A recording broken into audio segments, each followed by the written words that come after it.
Srimad Bhagavatam. This is mentioned specifically, explicitly in the second purpose of this talk.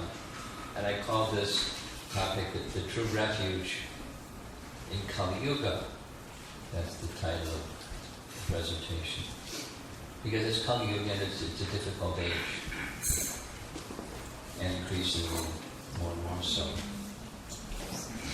So this is ISKCON 50, and we were advised not just to hold ISKCON 50 events, but every event is 50th-ized.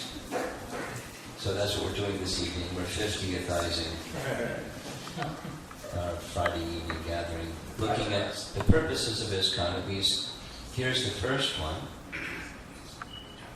I've been through these 7 purposes now about 25 times, so it's kind of entered into my the pores of my skin and the veins of blood running through my body and my heart. It's not just, notional anymore. It's the meaningfulness has grown for me. So here we go.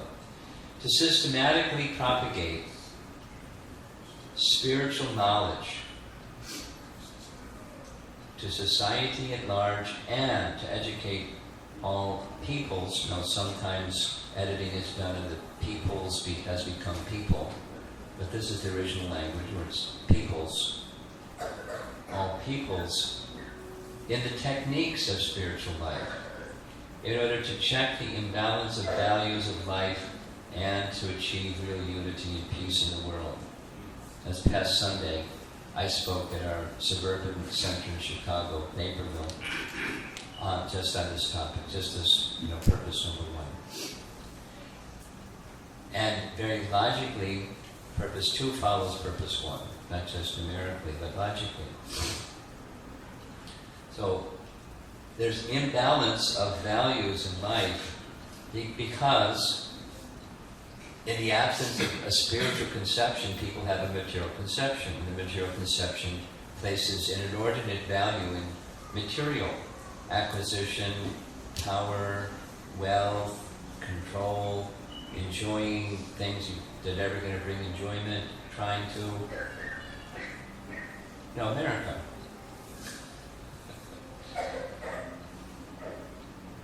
Imbalance, but in the world, modernity. Spiritual value is lost, and therefore propagate spiritual knowledge to check the imbalance of values. It's a long topic. It's a wonderful topic. But it flows from that after propagating spiritual knowledge. That comes just like chapter 9, Bhagavad Gita, more confidential knowledge. Most confidential knowledge is consciousness of Krishna. So to propagate a consciousness of Krishna.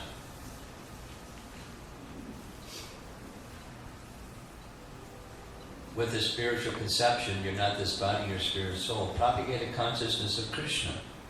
Now, propagate a consciousness of Krishna requires bhakti, because bhakti awakens that consciousness of Krishna. The chanting of the holy name is the primary means for this age, for awakening, sprouting that life that's dormant, the life of Krishna Bhakti, just through the chanting of Krishna's holy name. But consciousness of Krishna, specifically here in this case, as it is revealed in the Bhagavad Gita and Srimad Bhagavatam. So here's a Srimad Bhagavatam quiz question, except for Bhagavad.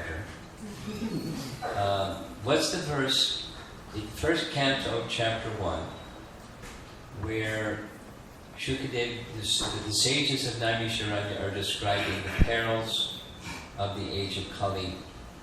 Then the question, where is Krishna taking shelter? Excuse me, where have religious principles taking shelter now that Krishna is gone?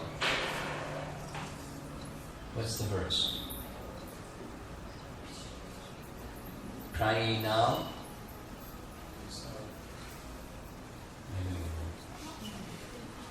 Prayana Payushakyabhya Kalavasmin Yugejana Manda Sumanda Matayo Manda Bhagya Upadrita.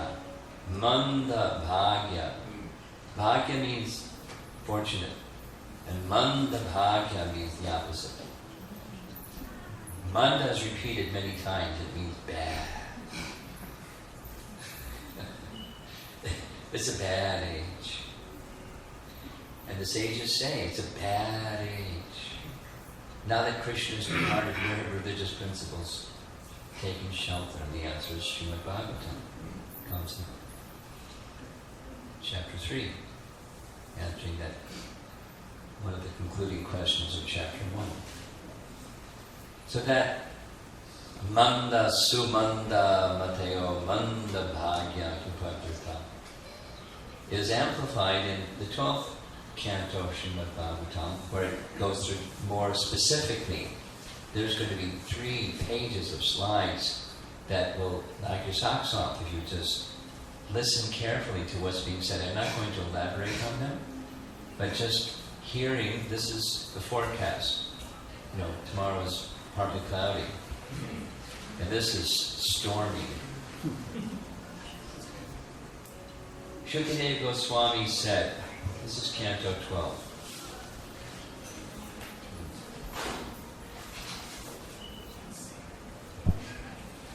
Then, O king, religion, truthfulness, cleanliness, tolerance, mercy, duration of life, physical strength, and memory will all diminish day by day because of the powerful influence of the age of Kali. In Kali Yuga, wealth alone will be considered the sign of a man's good birth, proper behavior, and fine qualities. I can think of one of our presidential candidates as being described in Srimad Bhagavatam. And law and justice will be applied only on the basis of one's power. No justice without money in Kali Yuga. Men and women will live together merely because of superficial attraction, and success in business will depend on deceit. Womanliness and manliness will be judged according to one's expertise in sex.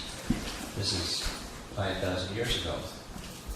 And a man will be known as a brahmana just by wearing a thread.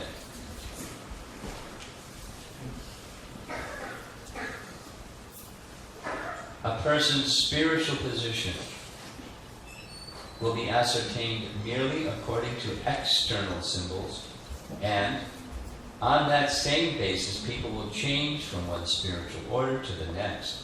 A person's propriety will be seriously questioned that he does not earn a good living, and one who is very clever at juggling words will be considered a learned scholar.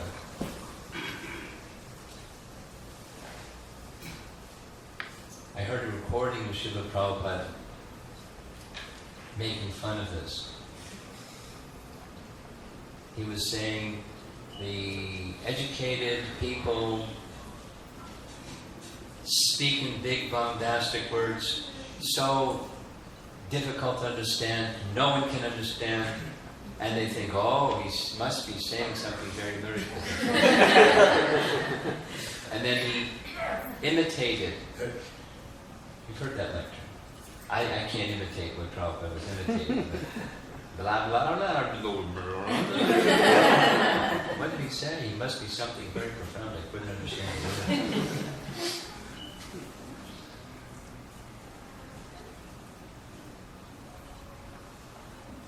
12th canto. A person will be judged unholy if he does not have money. And hypocrisy will be accepted as a virtue. Marriage will be arranged simply by verbal agreement. And a person will think he is fit to appear in public if he has merely taken a bath.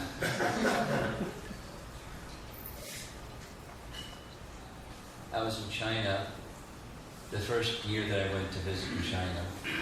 And I met somebody who was from so far in the north, it's like snow 9 months of the year. And 3 months of the year. It's like you're living in the Himalayas or something. So I don't know how the topic came up. But I was emphasizing in spiritual life, cleanliness is important. And somehow it came out that he's accustomed to taking a bath every 3 months.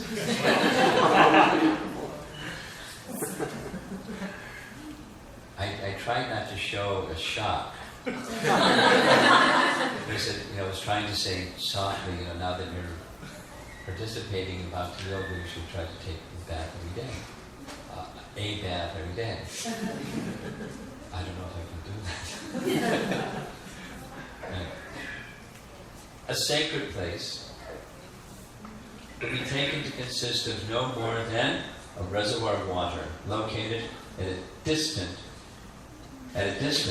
and beauty will be thought to depend on one's hairstyle. Prabhupada often referred to this, the hippie era, and keeping long hair. Even the Bhagavatam said it would be like that. Influence of culling. Filling the belly will become the goal of life, and one who is audacious will be accepted as truthful. Who can maintain a family will be regarded as an expert man. I've told stories of this. Some late mother said, yes, my son can marry. I think he can maintain a family. And Prabhupada said, I could then understand, is considered expert if you can maintain a family.